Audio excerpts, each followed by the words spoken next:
So today we got announced an Indie World presentation that is happening tomorrow. It says Indie World, March 17th, 2020, 10 a.m. PT, 1 p.m. ET. Tune in on Tuesday, March 17th at 10 a.m. PT to check out about 20 minutes of information on indie games coming to the Nintendo Switch. Quite a while back, Sabi over on Twitter wrote, "To please those who don't like my recent teases, yes, there is a Nindies presentation in mid-March," and that's exactly what we're getting here. So props to Sabi for being the first person to predict this indie presentation this month. However, there's something more exciting going on because of this one. Jeff Grubb of GamesBeat back on March 10th wrote, "March Nintendo Direct in the works with focus on 2020 lineup." Jeff went on to write, "The company is penciling in one of its indie showcases, like the one it released around GDC 2019, for next week, likely March 18th. A full general direct will follow soon after, likely March 26th. So while Jeff is off by one day, saying that the Indie World presentation would be on the 18th, but we're actually getting it on the 17th, I still think Jeff is probably onto something here with potentially getting a Nintendo General Direct next week, the week of the 26th. Whether or not it'll actually fall on the 26th itself, I'm not sure, but that week seems very likely now that we have this indie presentation coming to fruition. After that article was posted, Jeff Grubb wrote over on Twitter, "Updated the story, indie thing next week, Nintendo Direct the week of March 26th. So it doesn't seem that Jeff was ever sure of the exact dates here. It seemed more like they just had a general idea of when we'd be getting this indie presentation and then a Nintendo Direct. But now that we do have that indie presentation happening, it seems very likely that the other piece of information Jeff has, the Nintendo General Direct next week, will probably happen as well. We'll have to wait and see. So that is some very exciting news. We've been in a really long drought for a general Nintendo Direct, so if one happens next week, it'll feel like a huge relief that we finally got something.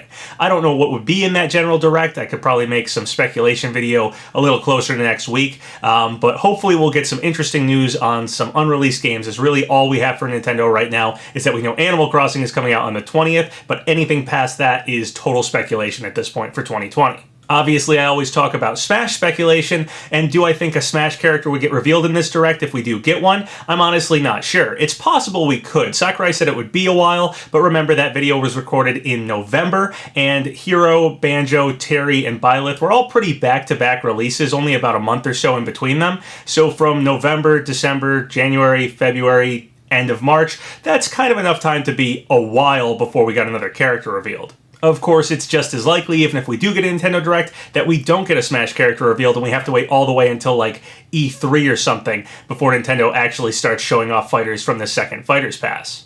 However, speaking of E3, it has actually been canceled this year due to coronavirus concerns.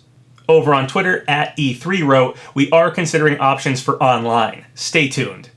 So while the E3 event itself, like the actual presentations where people gather in big rooms to watch everything, has been canceled, I do think that they probably will still show a bunch of game trailers. We'll probably still get everything from Nintendo, as Nintendo does like a direct online anyway. It's just that we're probably just going to see everything online. So if you were going to actually go to E3, that's been canceled. But as far as the games and stuff actually getting shown off, I believe that'll still probably happen pretty much exactly as planned. Specifically for Nintendo, I think this will probably be the case, because once again, Nintendo tends to do all its stuff in a Direct online anyway. It's been doing that for a few years now already, so that's probably what we're going to get, and it won't really matter whether or not E3 actually has a physical gathering place or not. So we could still get, Smash characters revealed at E3. I think that's still going to happen here. Speaking of Nintendo, the Nintendo New York store has actually been shut down for the foreseeable future, effective immediately due to coronavirus concerns as well.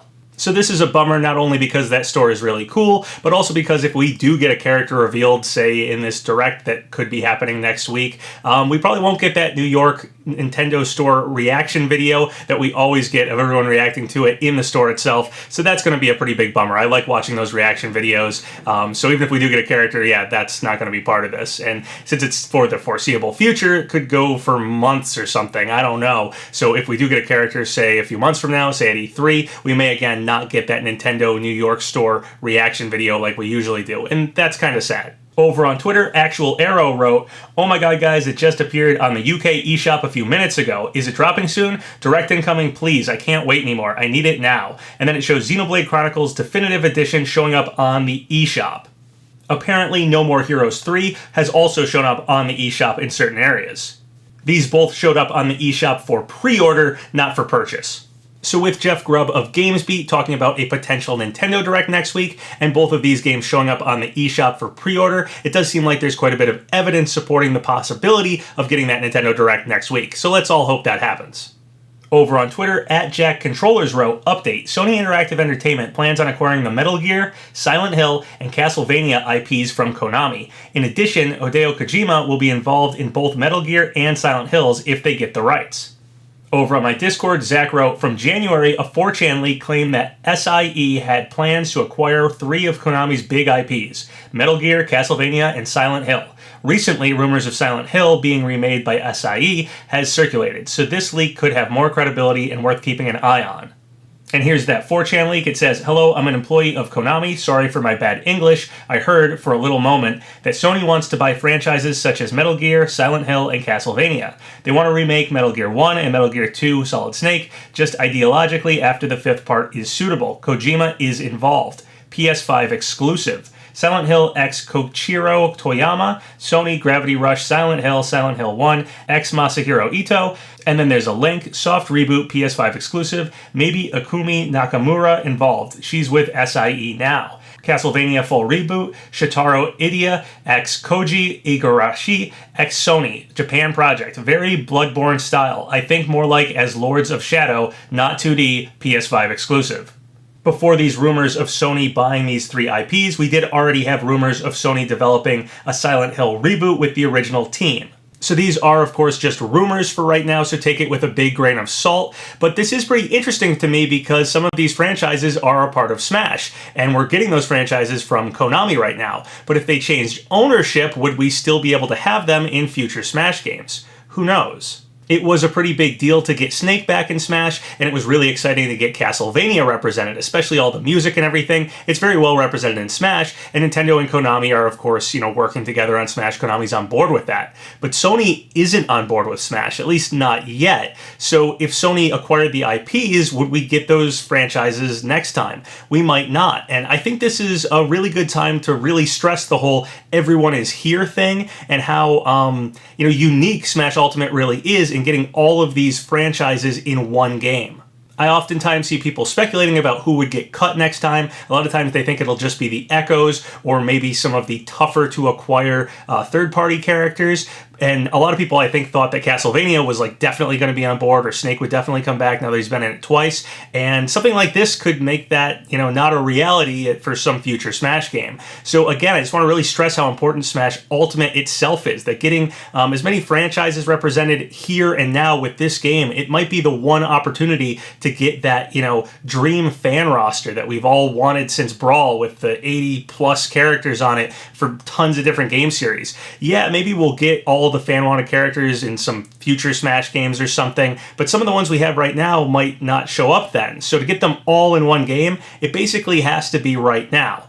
Now, I'm not saying that if Sony acquired these IPs, they might not play ball. In fact, maybe Sony would come on board. Maybe we'd get the IPs back. Maybe we'd get some Sony characters like God of War or something, we get Kratos in Smash. But it's possible we don't. So, these next 6 characters, if this is it, let's really hope they represent some big franchises. Let's hope some fan favorites that have been wanted for a long time happen here. Smash Ultimate might be it. It might be Smash Ultimate or bust for getting that ultimate Smash game with as many characters and franchises represented as possible. Next time, we might not be so lucky. Before I end this video, I just want to address this. Over on Twitter, it says, 2B for Smash confirmed. Nintendo said it themselves. And then there's a tweet from @Nintendo America themselves that says, @2B for Smash, confirmed. We'll send you a note when Animal Crossing New Horizons releases on 3/20. I saw some people getting fooled for this, thinking that 2B was in fact confirmed because it was from Nintendo of America, so that's pretty official, but it's actually just an auto-generated response. You can make it say anything, anything that is your Twitter handle, you can have it say that, confirmed, and then, give you the automated Animal Crossing response message. Here's one that says, @CacoMelo confirmed. We'll send a note when Animal Crossing New Horizons releases on 3/20. And obviously Nintendo of America is not confirming the CacoMelo leak here. It's just a automated response that someone set up to make it look like that because the first thing they say is confirmed. Alright guys, well that's everything I wanted to talk about in this video. Hopefully getting that Indie Direct this week bodes very well for getting a Nintendo General Direct next week, so I hope you guys are excited for that one if it does come to pass. If you guys have any thoughts or comments about any of the stuff I talked about in this video, leave them below. So once again, thank you guys for all the subscribes, all the likes. It really helps out the channel. So if you haven't subscribed yet, go ahead and do so, or like the video, or leave a comment, whatever you want. Until next time, have a good one.